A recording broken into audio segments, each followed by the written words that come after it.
The first thing that really struck me at Urbana was the enormity of it. It's huge.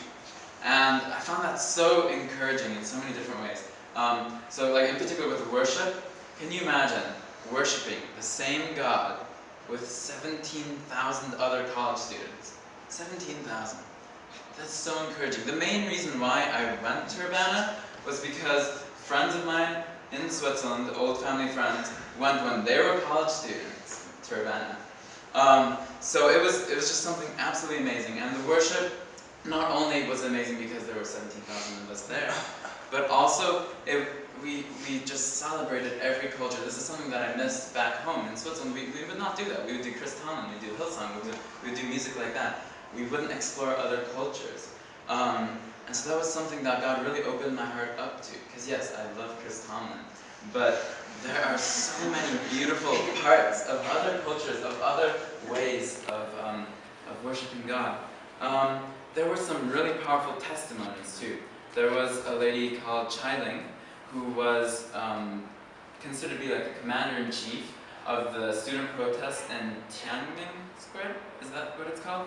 Right in front of the Forbidden Palace, I believe, in Beijing. And there were hundreds of thousands of students protesting some government policies. And overnight, the army was ordered to kick them all out. And one of the only ways to do that with 100,000 students is to incur public casualties. And it was very, very bad. And so she left China in a cargo crate to come to America.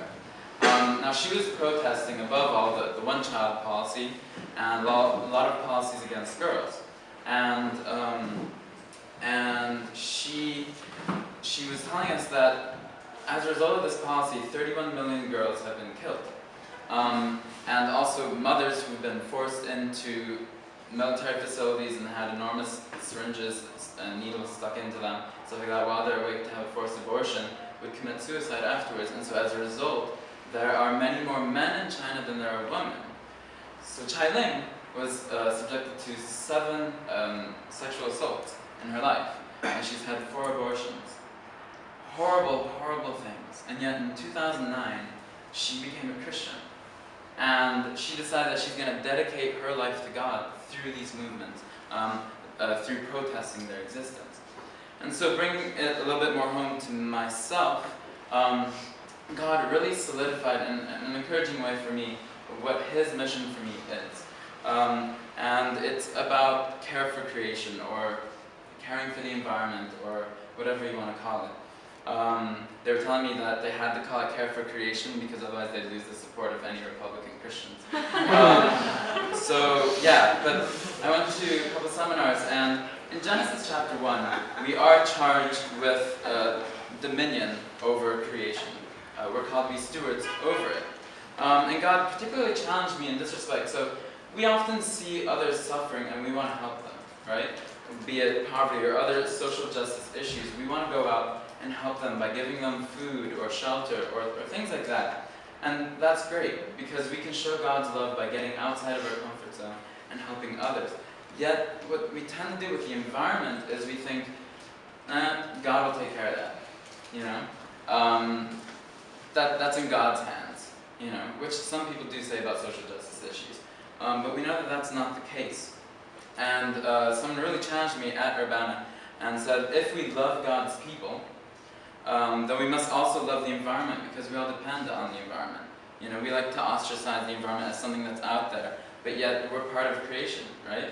And we all depend on it.